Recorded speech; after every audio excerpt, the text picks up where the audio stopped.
It's a historical fiction novel that has local roots. There were 4 million slaves in the South.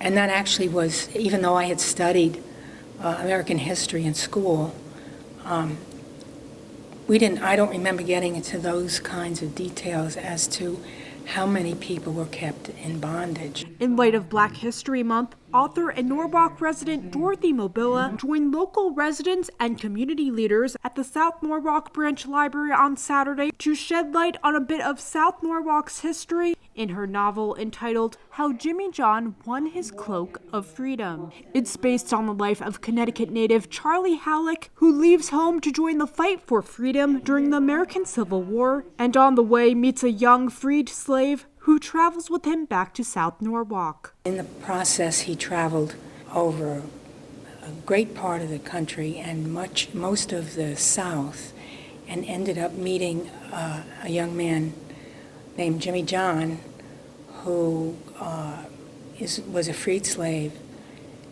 who was maybe 15 or 16, he wasn't sure, and decided to bring him home so people here in Norwalk would know something about the slaves. Jimmy John was a member of Norwalk's oldest African-American church, Bethel AME. Members of the church shared on its history as Mayor Harry Rilling issued a proclamation declaring the month of February as African American Month for the city of Norwalk. It's just recognizing all the contributions that African Americans have made to us, and remembering that and also appreciating that. It's Mobilia's first novel. She says it took her 8 years to complete the novel, researching historical information locally and nationally, and searching through records and publications like the Norwalk Hour and Hallock's own memoir. I didn't find a lot on the actual history of Jimmy John.